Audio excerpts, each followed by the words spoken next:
تعلیم اور تربیت کسی بھی قوم کا یہ بنیادی کام ہے۔ جب قومیں تعلیم کی طرف توجہ کرتی ہیں، تعلیم سے معنی ہے اپنی تربیت کے لیے کچھ سیکھنا، بحث کرنے کے لیے نہیں، آگے سنانے کے لیے نہیں، سمجھنے کے لیے۔ ترمذی شریف میں حدیث ہے، نبی پاک صلی اللہ علیہ وسلم نے فرمایا جس بندے نے علم اس لیے حاصل کیا کہ علماء سے بحث کرے گا یا جاہلوں پہ روک جمائے گا، اسے تو اللہ جنت کی خوشبو بھی عطا نہیں کرے گا۔ تو علم حاصل کرنا اور پھر تربیت کا ماحول،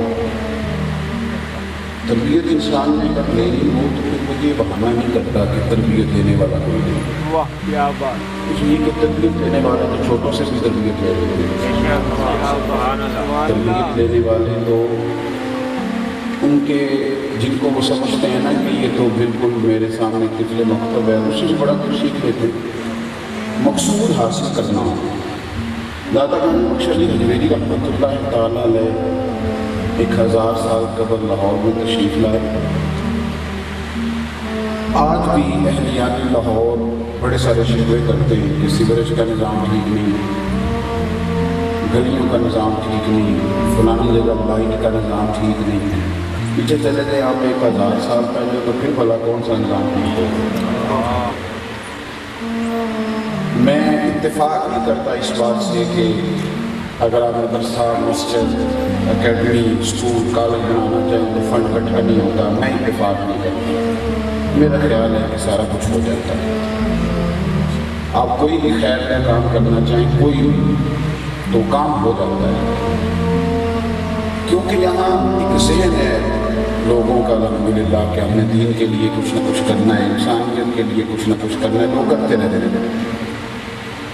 لیکن جب یہاں ہندو رہتے تھے، سکھ بستے تھے، اس وقت داتا گنج بخش علی حجویری نے یہاں مسجد قائم فرمائی۔ سبحان اللہ!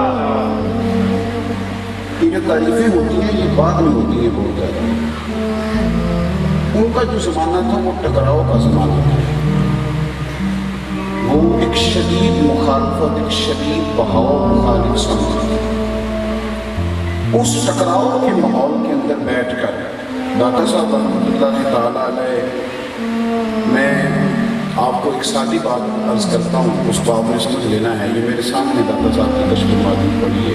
ایک شاعر آدمی ہوتا ہے یا ادیب بندہ ہوتا ہے نا، اس کو ماحول کی تلخی بڑا پریشان کرتا ہے، کیونکہ نرم مزاج لوگ ہوتے ہیں۔ اسی طرح جو لکھنے لکھانے کے، پڑھنے پڑھانے کے لوگ ہوتے ہیں، یہ شستہ مزاج لوگ ہوتے ہیں۔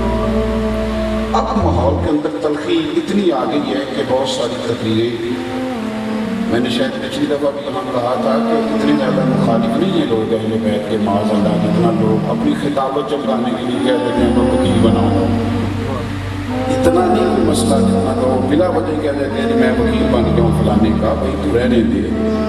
تو ماحول کے اندر تلخی پیدا کی جا سکتی ہے، ہو جاتی ہے جب ٹکراؤ ہوتا ہے نا، جب کوئی آپ کا مخالف ہوتا ہے تو پھر ویسے بندہ تلخ ہو جاتا ہے۔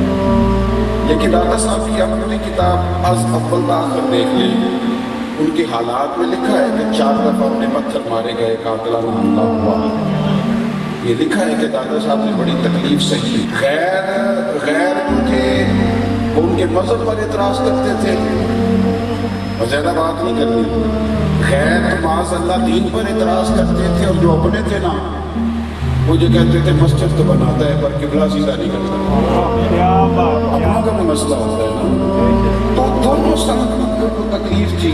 اعلیٰ حضرت رحمۃ اللہ علیہ فرماتے ہیں کہ ایک طرف آدائے دین، ایک طرف ہے حاسد، ایک طرف دین کے دشمن ہوتے ہیں، ایک طرف حسد کرنے والے ہوتے ہیں۔ یہ ہو جاتا ہے، لیکن کہیں وہ تلخ نظر نہیں آتی، کہیں وہ ایسا نہیں ہے کہ ان کے مزاج میں تلخی آ گئی ہے تو وہ جب لکھتے ہیں تو ایسے محسوس ہوتا ہے کہ ہلکی سی تلوار بھی ان کے ساتھ، ایسا نہیں۔ اس طرح مرغابی پانی میں رہتی ہے پر پانی سے نکلتی ہے تو اس کے پڑوں پر ایک قطرہ بھی پانی نہیں ہوتا۔ وہ لڑائیاں لڑتے رہتے تھے پر جب دین پڑھانے کے لیے بیٹھتے تھے تو پھر محمد مصطفیٰ کے نوکر بن کے بیٹھتے تھے۔ اور بڑی شستہ تعلیمات اس زمانے میں، انہوں نے امت کو دی، اور ایک جد و جہد کے ماحول میں ہم اس طرح کرتے ہیں کہ باہر کی تلخیاں گھر میں آتے ہیں، یہ گھر کی تلخیاں باہر لے جاتے ہیں۔ جان کس عمر میں جائے گی یہ عادت میری کہ روٹنا اس سے تو اوروں سے الجھتے تھے، کیا بات بلا وجہ بات کوئی اور ہوتی ہے اور غصہ رہی۔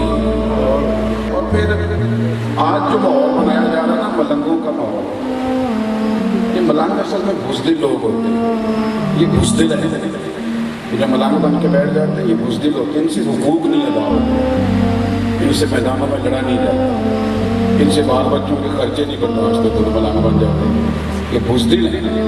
اگر یہ بزدل نہ ہوتے، اور ایک بات یاد رکھنا، ہمارے صوفیاء نے ایک ہے کہ شخص ویسے منسوب ہو گیا، اس کی میں بات نہیں کر رہا، میں تو بنے ہوئے ملنگ کی بات کر رہا ہوں، آرٹیفیشل ملنگ کی بات کر رہا ہوں۔ نوٹ کا اسے پتہ ہے، نوٹ کا اسے صحیح پتہ ہے کہ 5,000 والا کون سا ہے اور 20 والا کون سا ہے، لیکن نماز کا اسے پتہ نہیں ہے۔ دیکھیے اسلام تو اس چیز سپورٹ نہیں کرتا نا کہ آپ کا یہ رویہ ہو۔ ہمارے صوفیاء نے ایک بحث کی ہے، یہ تصوف کے درجات ہیں، ملنگ ہونا، مجذوب ہونا، اور پھر مسند پر بیٹھ کر تعلیم و تربیت کرنا، تو ان میں سے اونچا درجہ کون سا ہے؟ تو امام شورانی بہت سارے دلائل قائم کرنے کے بعد اور دونوں طرف کی دلیلیں ذکر کرنے کے بعد فرماتے ہیں اونچا درجہ وہی ہے جو کام مدینے والے رسول نے کر کے دکھایا۔ سرکار نے بیٹھ کر تعلیم و تربیت فرمائی ہے، چھوٹی چھوٹی چیزوں کو حضور نے بیان کیا ہے، گھر کی چھوٹی باتوں کو ڈسکس کیا ہے، لوگوں کو حقوق بتائے ہیں، بچوں کے، بیوی کے، اولاد کے، ماں باپ کے، پڑوسی کے۔ تو فرماتے ہیں اصل طریقت اور تصوف وہی ہے جو رسول کریم علیہ السلام نے کر کے بتایا۔ تو دادا صاحب رحمۃ اللہ تعالیٰ علیہ نے باقاعدہ تعلیم و تربیت کا ماحول، یہ مست ہو جانا۔ سماوت آپ نے لکھا ہے کتاب کے آخر میں، آپ نے کہا ہے، اور سما صرف آپ قوالی کو نہ سمجھ لیجیے جو آپ سن لیتے ہیں نا، یہ بھی سما ہی ہے۔ اور میرا ایک اور بھی شعر ہے بڑا پرانا، پھر کہہ دیتا ہوں، میرے خیال میں نعت پڑھنے والے ہیں، اب تو نعت سننے والا کوئی نہیں بنتا۔ اب جو بندہ کلام کے مد و جزر سے آگاہ ہو، جو اس کو سمجھتا ہو، جسے پتا ہو کہ یہ جو بات کہی جا رہی ہے یہ روزمرہ بھی ہے کہ نہیں، ایسے تو لوگ ہی نہیں ہیں۔ داتا صاحب رحمۃ اللہ تعالیٰ علیہ نے باقاعدہ تعلیم و تربیت کا، آپ بڑے اچھے شعر سنیں کہ جو اچھا شعر ہوتا ہے کہ انسان کے دل پہ اثر کرتا ہے، اس کی آنکھوں سے آنسو نکلتے ہیں، یہ اچھی بات ہے۔ تو دادا گان بخش علی اجمیری رحمۃ اللہ تعالیٰ علیہ نے تعلیمات دی، آپ نے تربیت فرمائی۔ دادا صاحب رحمۃ اللہ تعالیٰ علیہ اس شخصیت کا نام ہے کہ جو معیار ہے تعلیم کا، تربیت کا، فیضان کا۔ دادا صاحب رحمۃ اللہ علیہ آپ یہ نہ سمجھیں کہ وہاں 15-20 لوگ میں نے دیکھے ہیں کہ ان کے لمبے لمبے بال تھے اور وہ بڑے مہینوں سے بھی بیٹھے ہوئے تھے، تو انہوں نے ایک بڑی معرفت کی بات سنا دی، تو یہ کوئی کمال نہیں۔ دادا صاحب رحمۃ اللہ تعالیٰ علیہ نے اپنی کتاب علم سے شروع فرمائی ہے، اور سب سے پہلے آیت وہ لکھی ہے جو میں نے تلاوت کی۔ دادا صاحب فرماتے ہیں انما یخشی اللہ من عبادہ العلماء، اللہ کے بندوں میں سے اللہ سے ڈرتے وہی ہیں جو عالم ہیں۔ یہ آیت آپ نے لکھی ہے سب سے پہلے، اور پھر اس کی تشریح کے اندر جاتے ہیں تو دادا صاحب رحمۃ اللہ علیہ فرماتے ہیں چونکہ علم بہت بڑا ہے اور انسان کی عمر تھوڑی ہے، لہذا اسے نبی پاک علیہ السلام کے اس فرمان پر ضرور عمل کرنا چاہیے کہ ماں کی گود سے لے کر قبر کی دیوار تک ہمیشہ سیکھتا ہی رہے۔ پھر آپ آگے بڑھتے ہیں تو آپ فرماتے ہیں تم نے کس سے سیکھنا ہے؟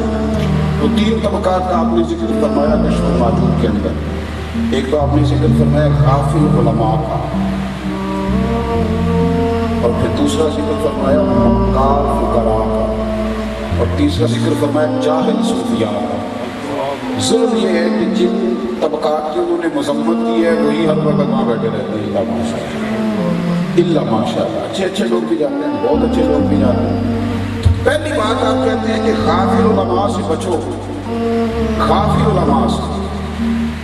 تو میں ساری تفصیل تو نہیں کر سکتا نا، اتنا وقت ہے، تو آپ سے کسی نے پوچھا غافل عالم ہوتا کون ہے تو آپ فرمانے لگے تو کوئی سمجھ آ جائے گی، اس کی توجہ دنیا کی طرف ہے، مال کی طرف ہے، وہ عالم ہے پر غافل ہے، اور جس کی توجہ اللہ کی رضا کی طرف ہے وہ عالم بھی ہے اور عابد بھی ہے اور زاہد بھی ہے اور اللہ کا بندہ بھی ہے۔ میرے اشعار رحمۃ اللہ علیہ فرمایا کرتے تھے کہ عالم اگر بے عقل ہونا اور بہت زیادہ بے عقل ہو تو اس کی صحبت سے بچنا چاہیے۔ تو میں نے ایک دفعہ گزارش کی، میں نے کہا حضرت جی باقی عالم بے عمل ہو دوسروں کو سے بچنے کی وجہ، تو آپ فرمانے لگے جب پڑھا لکھا آدمی بے عمل ہوتا ہے نا، وہ نیرا بے عمل نہیں ہوتا، وہ اپنی بے عملی پر دلائل بھی دیتا ہے، وجہ بیان کرتا ہے کہ یہ کام میں نہیں کر رہا ہے تو اس کی فلانی وجہ ہے، کیونکہ پڑھا لکھا ہوتا ہے نا۔ پڑھے لکھے لوگ غلط کام بھی کریں تو اس پر بھی دلیلیں دیتے ہیں، پڑھے لکھے جو ہوتے ہیں۔ تو فرماتے ہیں عالم اگر بے عمل یا بد عمل ہو تو اس لیے بچنا چاہیے کہ وہ الٹا بد عملی کا رواج کرے گا، وہ لوگوں کو بتائے گا کہ یہ وجہ ہے۔ اور دوسرا مکار فقراء، مکار، اور دادا صاحب فرماتے ہیں وہ کون لوگ ہیں؟ فرماتے ہیں یہ وہ لوگ ہیں کہ تم ان کی تعریف کرو تو راضی ہو جاؤ، اور تم ان کی توہین کرو یا معاذ اللہ توہین کسی نے کیا کرنی ہوتی ہے، صرف اتنی بات کی تعریف نہ کرو تو ناراض ہو جاتا ہے۔ آپ چلے جائیں کسی آستانے پہ، ایک نجیب محفل آیا تو اس نے جتنے القاب اسے یاد تھے وہ سارے اس نے پڑھ دیے بیچارے، اور اس کے بعد خطیب آیا ہے تو اس نے آتے کہا کہ میں تم گھر کا نوکر ہوں، حالانکہ اسے قسم اٹھائی جائے تو کبھی نہ یہ بات مانی، اور اس کے بعد دو چار نعت کھائیں اللہ ماشاء اللہ، تو انہیں بھی پوری اس کی چاپلوسی کر دی، اور باہر جا کے وہ گیتیں کر رہے ہیں۔ اور دادا صاحب نے پھر گنوایا ہے، فرمایا صوفیاء میں تو ایک طبقہ رہا ہے جو ملامتی ہے، جو کہتا ہے ہماری تعریف نہ کرو ہماری مذمت کرو۔ اس کا ذکر قرآن مجید نے کہا یجاہدون فی سبیل اللہ ولا یخافون لومۃ لائم ذالک فضل اللہ یؤتیہ من یشاء۔ فرمایا اللہ کے کچھ بندے اللہ کے راستے میں جہاد کرتے ہیں، اور جب وہ صحیح بات کرتے ہیں تو لوگ انہیں برا کہتے ہیں، لیکن فرمایا وہ کسی برا کہنے والے کی پرواہ، وہ کسی کی پرواہ، ملامت کرنے والے کی ملامت کی پرواہ نہیں کرتے۔ فرمایا ذالک فضل اللہ، اسے معمولی نہ سمجھنا، یہ تو اللہ کا فضل ہے، اور سب کو نہیں ملتا، یؤتیہ من یشاء، جسے اللہ چاہتا ہے اسے عطا کر دیتا ہے۔ پھر آپ نے بات کی حضرت واجد بستامی کی، آپ فرماتے ہیں حضرت واجد بستامی رحمۃ اللہ علیہ کہتے ہیں میں بستان کے بازار سے گزر رہا تھا تو لوگ دکانوں سے اٹھ کے آتے تھے، میری طرح کے بندے بڑی غلط فہمی کا شکار، آپ یقین کریں بڑی غلط فہمی، لوگ بڑا کچھ بتاتے ہیں، کہتے ہیں صاحب آپ دیکھو نا آپ تو کہیں جائیں تو راستہ ہی نہیں ملتا، راشی ہو جاتا ہے۔ میں اکثر کہا کرتا ہوں کہ یہ عوامی مقبولیت ہے، دعا کرو آپ اپنی بارگاہ میں نکلتے پھر تو بات بن جائے گی، لیکن اگر یہاں بڑی شہرت ہوئی اور صبح قیامت معاذ اللہ رسوا کر دی تو پھر چھ معنی کرتا ہے۔ تو بھائی یہ غلط فہمی ہو جاتی ہے ہمیں، ہم کہتے ہیں اپنی نجی محافل میں کہ فلانا بندہ اس لیے بلاتا ہے کہ اس کا مجمع بڑا ہوگا، یہ غلط فہمیاں ہمیں رہتی ہیں۔ تو حضرت واجد بستامی رحمۃ اللہ تعالیٰ علیہ آپ گزر رہے ہیں بستان کے بازار سے تو دادا گانے لوگ شریعت جویری فرماتے ہیں کہ وہ دکانیں چھوڑ کے آنے لگے، کہا کہہ رہا ہے سودا دو، تو وہ کہہ رہا ہے پیچھے ہٹ جاؤ، میں نے حضرت واجد کو سلوک کر دیا، اگرچہ اس پذیرائی کے پیچھے بھی رب کی بہت بڑی رضا ہو، لیکن انسان کو تو غلط فہمی کا شکار نہیں نہ ہونا چاہیے۔ تو لوگ بڑے آ رہے تھے تو حضرت واجد بستامی فرماتے ہیں میرے اندر سے ایک آواز آئی کہ بادشاہ بھی آ جائے نا کبھی تو اس طرح لوگ دکانیں نہیں چھوڑ کے آئے۔ میرے اندر سے رمضان کا مہینہ تھا تو میرے اندر سے نا آواز آئی کہ تو جتنا مقبول ہے اتنا کوئی دوسرا ہے ہی نہیں ہے، اتنی شہرت۔ تو آپ فرماتے اسی وقت مجھے سمجھ آ گئی کہ میرا نفس مجھے دھوکہ دے رہا ہے، تو پھر میں نے ملامت کی طرف بڑھنا مناسب سمجھا۔ رمضان کا مہینہ تھا، جگہ جگہ کھجوریں لگی ہوئی تھی اور زمانہ ملنے آ رہا تھا۔ حضرت واجد بستامی کہتے ہیں میں ریڈی پہ کھڑا ہوا، کھائی نہیں کھجور پر اٹھا کے میں نے منہ میں رکھی، لوگ کہنے لگے دفعہ کرو، یہ بھی کو بلی ہے، اس نے روزے نہیں رکھا ہوا، یہ بھی کو بلی، لوگ بھی تو ایک منٹ ہی لگاتے ہیں، وہ تیری آنکھ کو یا سنگ ملامت کی چبھن، کون پہنچا ہے میرے درد کی گہرائی تک، دور شہرت میں تو یاروں نے کیا یاد بہت، پر ساتھ آیا نہ کوئی کوچہ رسوائی کا۔ تو فرماتے ہیں لوگ چونکہ تعریفیں کر رہے تھے تو میرا ذہن کچھ اور بن گیا تھا، اٹھ تو لیا چلو تھے بس یہ جتنے بس دینی سارے یہ نہ کوئی ساڑی ذات پچھانے نہ کوئی سانو مننے۔ فرماتے ہیں کہ میں نے اس وقت کھجور کھائی تو وہ جو تعریفیں کر رہے تھے وہ کہنے لگے یار چھوڑو غلط فہمی میں تھے، غلط فہمی میں تھے، کہتے ہیں دنیا ہٹ گئی لیکن جا کے جب میں نے زور کی نماز پڑھی تو جو مزہ سجدے میں آیا تھا۔ اور داتا صاحب رحمۃ اللہ علیہ اسی کشف ماجور میں لکھتے ہیں، فرماتے ہیں حضرت موسیٰ نے پوچھا تھا، حضرت موسیٰ کلیم علیہ السلام نے عرض کیا تھا اللہ تو کہاں ملتا ہے؟ تو رب کریم نے فرمایا موسیٰ میں ٹوٹے ہوئے دلوں میں ملا کرتا۔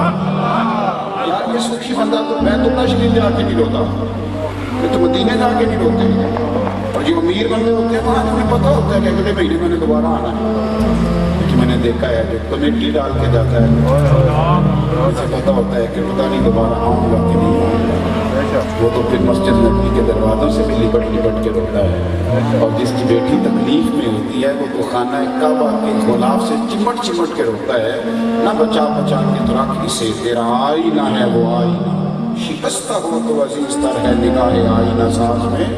تو داتا صاحب رحمۃ اللہ تعالیٰ نے فرماتی ہے کہ تم یہ تعریف کے چکر میں نہ پڑو، اس سے باہر نکلو، لوگوں میں پذیرائی ہو بھی گئی تو کیا ہوا؟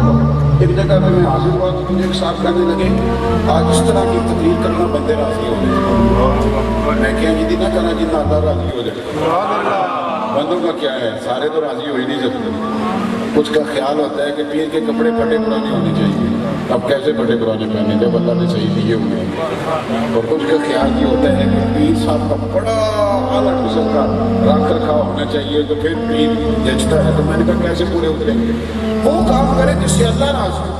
اور تیسرا بھی فرماتے ہیں غافل صوفیاء سے بھی بچو، حضور یہ غافل صوفی کون ہوتا ہے؟ تو فرمانے لگے تو حالات دیکھ کے پیر بن گئے، کسی سے تربیت نہیں لی تھی، بیٹھک ڈال کے بیٹھ گیا، اسے پتہ ہے کہ آج کل لوگوں کو جن بڑے ہوتے ہیں، تو اس نے وہ بیماریاں بھی بورڈ پہ لکھ دی ہیں جو ابھی تک دنیا میں پیدا ہی نہیں ہوئی، وہ والی بھی اس نے بورڈ پہ لکھ دی، اس طرح کا ماحول ہے، یعنی عجیب منظر ہے نا، بندہ روٹیاں مانگ رہا ہے دروازہ قسمت کا حال بتا رہا ہے، اپنی اس کی اتنی خراب ہے بیچارے کی کہ اسے مانگ کے کھانا پڑتا ہے، اور لوگ اس سے بھی قسمت کا حال پوچھ لیتے ہیں۔ پھر داتا صاحب رحمۃ اللہ علیہ آگے بڑھتے ہیں تو آپ فرماتے ہیں کہ کثرت کلام سے بچو، زیادہ باتیں تمہارا وقار خراب کر دیں گی۔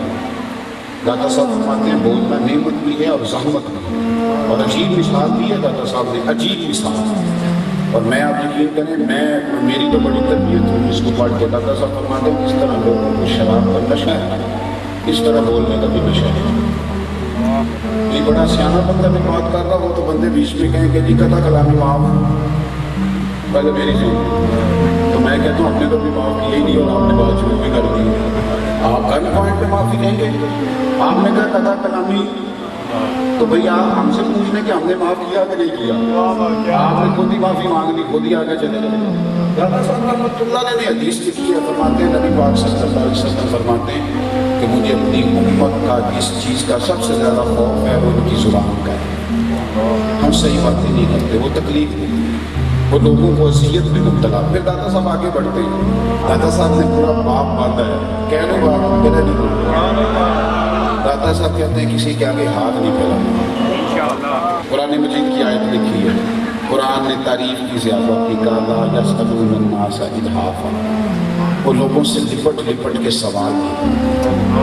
کبھی دیکھو فاقے میں عزت ہے، ہاتھ پھیلانے میں عزت ہے، کبھی جوانوں سے کہتا ہوں خدا را یہ چھوڑ دیں سارے تلاش کرنے، چھوڑ دیں کہ فلانے سیٹ کی میں تھوڑی چاپلوسی کروں گا تو شاید مجھے اونچا نہیں جائے، چھوڑ دیں یہ کام کہ میرا وہ انگلینڈ والا ماموں راضی ہو گیا تو بڑی بات ہو گئی، چھوڑ دیں یہ لوگ تباہ ہو گئے، ہمیں خوش آمدید کرنی اپنی زندگی میں نا اتاری عزت نفس۔ داتا صاحب نے باپ باندھا پورا باپ، اور ایک ایسی عجیب بات لکھی ہے جس پر وجد ہوتا ہے۔ داتا صاحب کہتے ہیں کہ وہ مسلم بادشاہ تھا تو کسی فقیر کو درویش کو نا کسی چوری کے چھوٹے مقدمے میں جیل میں بند کر دیا، جھوٹا مقدمہ چوری کا، بڑی خاص بات۔ آپ یقین کریں کہ جو نسبت والے لوگ ہیں نا وہ کیا کہتے ہیں کہ یہاں پر مٹنے کو دل کرتا ہے، یعنی درویش اللہ کا بندہ، اللہ کا بندہ اسے چوری کے چھوٹے مقدمے میں بند کر دیا۔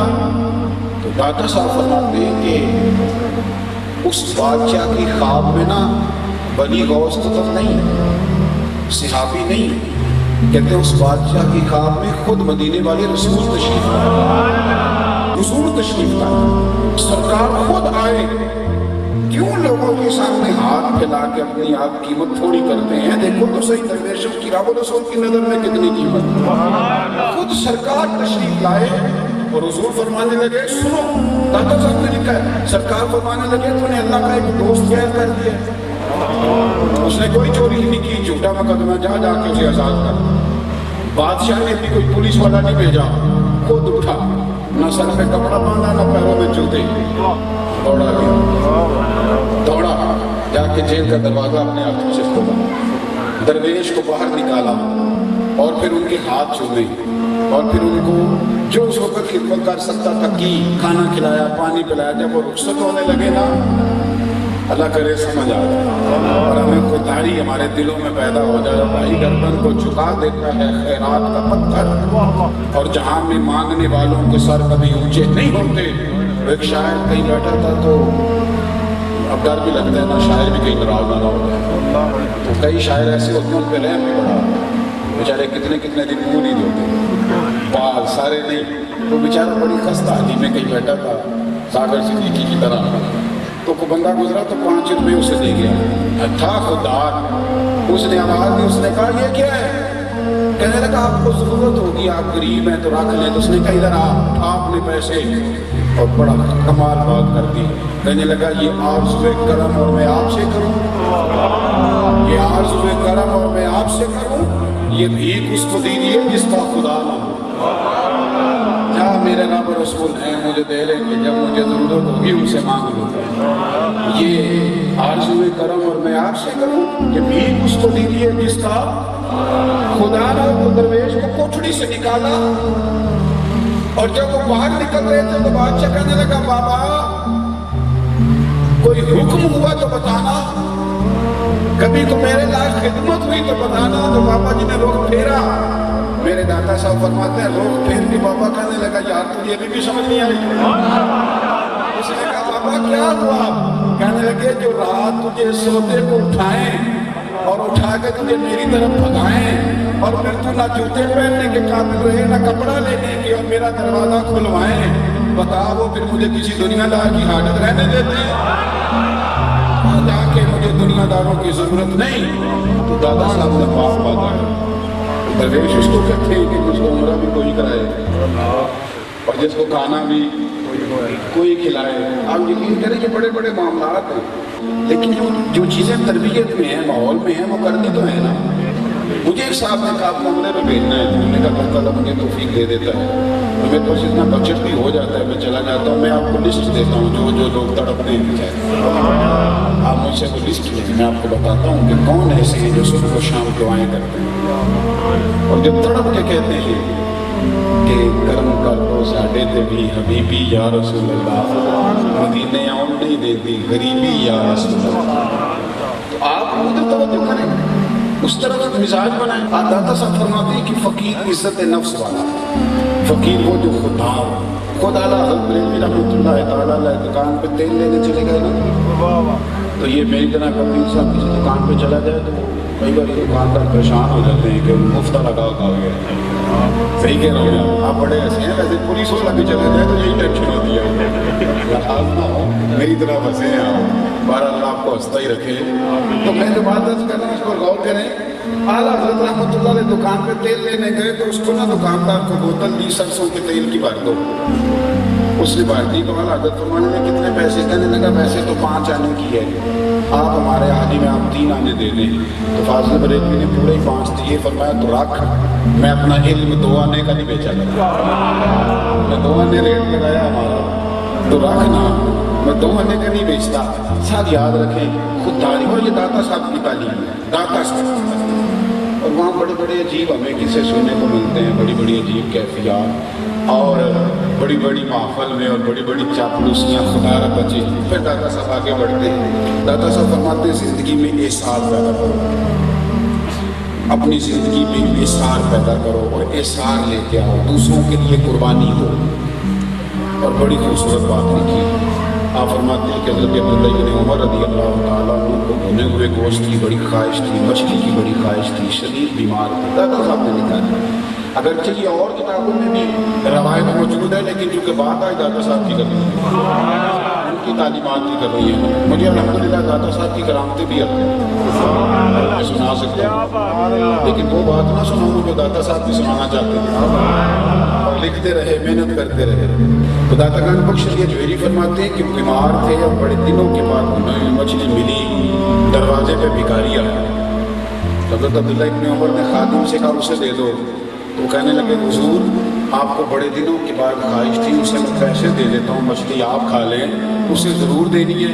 تو آپ فرمانے لگے یار تو سمجھا نہیں, یہ جو تو نے مچھلی میرے لیے یار تیار کی ہے نا, اس کو تو نے بڑے اچھے طریقے سے پکایا ہے. یہ جب فقیر نے مانگی ہے تو مانا یہ ہے کہ رب نے اسے قبول کر لیا ہے. باہر ہم ایک اور روایت لائے دادا صاحب بنی اسرائیل میں سے, فرماتے ہیں اللہ کا ایک بندہ پہاڑ کے اوپر عبادت کرتا, اس کے دل میں ایک خیال آیا کہ پہاڑ نہ ہوتے تو لوگ سیدھے سیدھے تو چلتے رہتے ہیں, تو رب کریم ناراض ہوتے. اس وقت کے نبی علیہ السلام کو وہی فرمائی کہ اسے جا کے کہو کہ تم میری تخلیق پہ اعتراض کرتا ہے, میں نے جو بنایا بہتر بنایا. اس نے اعتراض کیا تو اسے کہو تیرا نام نہ آج سے گلیوں کی صف سے کاٹ کے نافرمانوں کی صف میں لکھ دیا.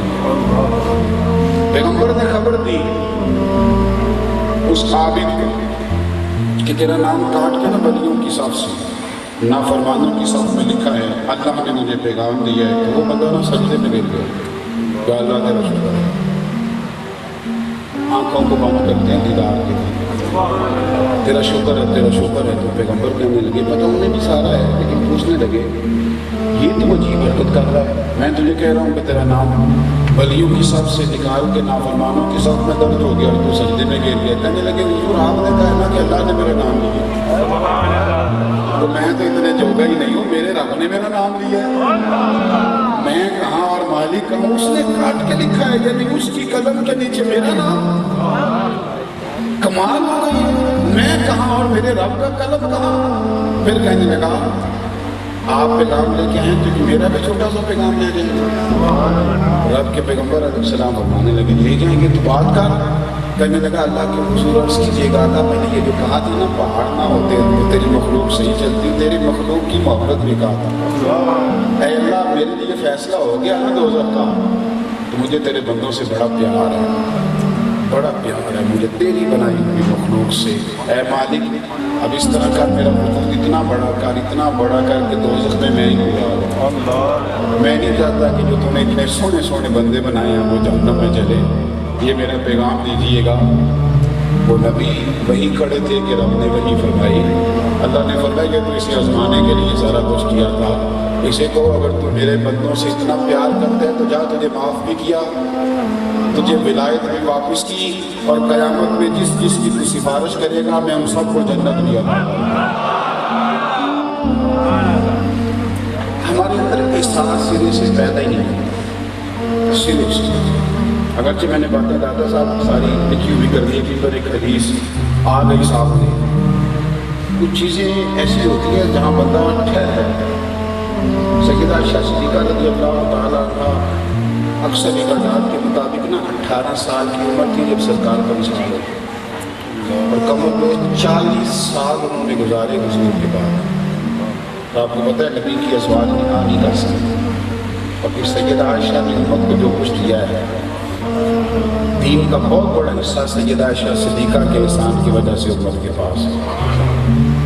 سیدہ پاک نے نا چونکہ وہیں حضور ان کے حجرے میں آرام فرماتے تھے, ایک قبر میں سرکار آرام فرمائے, دوسری میں بکر, ایک قبر کی جگہ اپنے لیے رکھ دی. شاید اتنا بڑا کسی اور کو نفع نہ ملے, اور وہ باقاعدہ مالکہ تھی, سرکار نے گھبرا انہیں دیا ہوا تھا. حضرت عمر کو زخم لگ گیا, 26 سے آ چکے. حضرت فاروق اعظم نے نصیحتیں کی, سمجھ گئے کہ اب میرا اللہ کے حضور حاضری کا وقت آیا. اپنے بیٹے کو بلا کے کہنے لگا پتر ضد نہ کرنا, پردے کے پیچھے جا کے نا ام المومنین سیدہ عائشہ صدیقہ کو سلام کرنا, اور پتر اس سے کہنا کہ اماں جی ضد نہیں, لیکن میں نے نا زندگی مصطفیٰ کے دین کے مشن پہ گزارنی ہے, اور میں ابو بکر صدیق کا بھی وفادار رہا ہوں. اگر آپ اجازت دے دیں تو میں آپ کے حجرے میں جو ایک جگہ بچی ہے وہاں لیٹنا چاہتا ہوں, حضور کے قدموں میں جگہ پانا چاہتا ہوں, اگر اجازت دیں. حضرت عبداللہ ابن عمر فرماتے میں جا رہا تھا اور سوچ رہا تھا اتنا بڑا احسان کون کرے گا، اتنی بڑی قربانی، اتنی اہم جگہ، اتنا بڑا احسان۔ لیکن کہتے جب میں گیا اور سیدہ پاک کی خدمت میں جا کے عرض کیا تو مجھے اور تو کچھ نہ آیا، پر پردے کے اندر سے ہچکیوں کی آواز آئی۔ تو سیدہ عائشہ صدیقہ کھول کے دنیا کہنے لگی عمر میں یہ جگہ کسی کو نہ دیتی اور تو نے محبوب کے دین کی خدمت میں حد کر دی، جا لوگ بڑے بڑے احسان کرتے ہیں پر میں گنبد خضرا کی جگہ کا تیرے نام احسان کرتا ہوں۔ ہماری زندگی میں احسان نام کی شے بچی ہوئی شے نہیں کسی کو دیتے۔ یہ سڑک پہ رستہ تو یار اگر ایک بندہ آپ کو بہت زیادہ ہارن دے رہا ہے تو اسے پاگل کیوں کہتے ہو؟ یہ کیوں نہیں مانتے کہ بیچارے کو کوئی جلدی ہوگی، گھر سے کچھ سب فون آ گیا ہوگا، کوئی مجبوری ہو سکتی ہے، کچھ تو مجبوریاں نہیں ہوں گی، یوں ہی کوئی بے وفا نہیں ہوتا۔ تھوڑا سا اپنی زندگی میں احساس کا مزاج بنائیں، تھوڑی قربانی، تھوڑا جذبہ، تھوڑا صرف۔ میں اور نہیں کوئی بات کرتا، میں تو اس اسٹیج کا آدمی ہوں تو میں یہاں سے بڑا کچھ سیکھتا ہوں۔ میں محفلیں کرانے والوں کو بڑے مجبور لوگ سمجھتا ہوں، بڑے بیچارے میری طرح کے پیر صاحب آگے اسٹیج پہ وہ کہتے ہیں جلدی کرو میں جانا ہے۔ ایک نعت خان کا پیار والا آیا ہوا وہ کہتا ہے جی میرے دل پہ خون پڑے آ رہے ہیں میں بھی جانا ہے۔ اور ایک اس محفل میں جو بڑا پارٹیسپیٹ کرنے والا وہ اپنا بندہ لے کے آ رہا کہتے ہیں اس کی تلاوت کراؤ اس نے بھی جانا ہے۔ تو وہ جس نے ذوق کے لیے یہ اجتماع منعقد کیا وہ بڑی مشکل کا شکار ہے، وہ بڑا پریشان ہے۔ اور میں نے دیکھا ہے کہ گھبرائے ہوئے منتظم ہیں، آمتے کامتے آپ کی مہربانی۔ اور کئی بڑے اعلیٰ اجتماع ہوتے تو بند ہو گئے صرف اس لیے کہ ہم تھوڑا احسار نہیں کر سکتے، ہم تھوڑی قربانی نہیں دے سکتے۔ میں کئی دفعہ آپ سے کہتا ہوں کہ پہلے تو آپ مینیج کریں چیزوں کو، چیزیں خراب ہوئیں، اور اگر ایسا ہو تو تھوڑی تھوڑی دیر کے لیے قربانی دیں، احسار کریں، اپنے مزاج کے اندر یہ چیزیں پیدا کریں۔ ہمارے مساجد کے اندر ایک بہترین عالم خدمت سر انجام دے رہا ہوتا ہے، زبردست سارے کام کاٹا ہوتا ہے، اور مسجد میں آنے والے 100 بندوں میں سے 2 بندوں کے معیار پر پورا نہیں ہوتا۔ تو وہ 2 بندے یہ نہیں دیکھتے کہ چلو میری طبیعت سے میچ نہیں کرتا، دین کا کام تو کرتا ہے، تو وہ 2 بندے سارا زور لگا دیں گے اسے فارغ کرائے۔ ہماری طبیعتوں میں احساس، یہی حال ہمارے گھروں میں ہے۔ ہم گھر کو معاذ اللہ دوزخ بنا لیں گے لیکن اپنی ایک خواہش قربان کرنے کو تیار ہے۔ چھوڑ دیں کچھ خواہشات کو، ماں باپ کی خاطر چھوڑ دیں کچھ چیزیں، بیوی چھوڑ دے اپنے شوہر کی خاطر، کچھ چیزیں چھوڑ دے شوہر اپنی بیوی کی خاطر، کچھ چیزوں کو سمجھ لیں، تھوڑا سا ماحول کو سمجھ لیں، احساس کریں۔ آخری بات آپ حضرات کی خدمت میں عرض کریں کہ داتا داجی بخش علی اجمیری رحمۃ اللہ علیہ کا مشن مذہب ہے۔ ہم سوچتے ہیں کہ اگر کسی کے بستر پر نیند مشکل سے آتی ہے تو غزنوی سے اپنا وطن چھوڑ کے لاہور آ کے بیٹھے۔ لاہور میں ڈیفینس آج بنا ہے، لاہور کے اندر اعلیٰ سوسائٹیز آج بنی ہے، اور یہاں راوی کے کنارے پتے کھا کے گزارا اور یہاں بیٹھ جاؤں، یہ جی منظر ہے۔ اب بطور تبرک کی کرامت بھی داتا صاحب کی عرض کرتے ہیں، یہ کرامت ہے نا، اس کا آخری سٹیٹ ہوتا ہے، آخری اس کا درجہ ہوتا ہے۔ اللہ تعالیٰ اپنے بندوں کی صداقت کے لیے، بالکل صداقت کے لیے، جب پھر سیدھی انگلی سے نام آنے دلائل دیے جاتے ہیں، آپ کو کتاب و سنت میں حضور کی تربیت ہی زیادہ ملے گی۔ معجزات کا جو چیپٹر ہوتا ہے وہ زیادہ وسیع نہیں ہوتا، نہ اسے زیادہ وسیع کرنا چاہیے، کیونکہ جو سادے فطرت لوگ ہوتے ہیں انہیں معجزے اور کرامت کی ضرورت نہیں ہوتی، انہیں تو اچھی تعلیمات کی ضرورت ہوتی ہے۔ لیکن کبھی کبھی پھر کیا نہ پاڑی جاتا ہے کہ کسی تے پکڑا کو آر کرنا لسی اور بھی بھولیاں جائیں، کبھی کبھی پھر اس طرح میں بندے کو آنا پڑ جاتا ہے۔ دادا صاحب رحمۃ اللہ علیہ کے حالات میں لکھا ہے کہ یہاں راوی کنارے آپ بیٹھے ہوتے تھے تو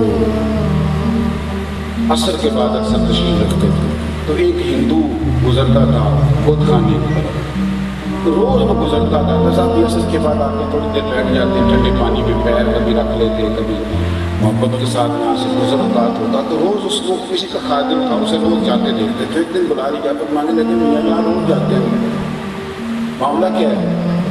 اس نے کہا کہ یہاں بولتے ہیں تو میرا جو آقا ہے نا وہ چوری بیچتا ہے تو کھلانے کے لیے۔ تو داتا صاحب رحمۃ اللہ تعالیٰ علیہ فرمانے لگے کہ انہوں نے دکھائی ہے، انہوں نے کہا کہ وہ دکھاتے تو نہیں، تو آپ فرمانے لگے پھر تو بڑا پاگل ہے لے کے بھی جاتا ہے۔ کہنے لگا کہ میں تو کھاتا ہوں لیکن وہ کھاتے تو نہیں۔ آپ دیکھیں کتنا عجیب مذہب ہے کہ جس کو اپنے ہاتھوں سے بناتے ہیں ہاتھوں سے نقش و نگار، ہاتھوں سے رنگ روگن کرتے ہیں بعد میں اسی کو معاذ اللہ خدا مانتے ہیں۔ تو داتا صاحب ایک دن اسے کہنے لگے یار تو روز بڑی محنت کرتے ہیں تو آج تیرے بہت کو چوری کھلا ہی نہ دیں۔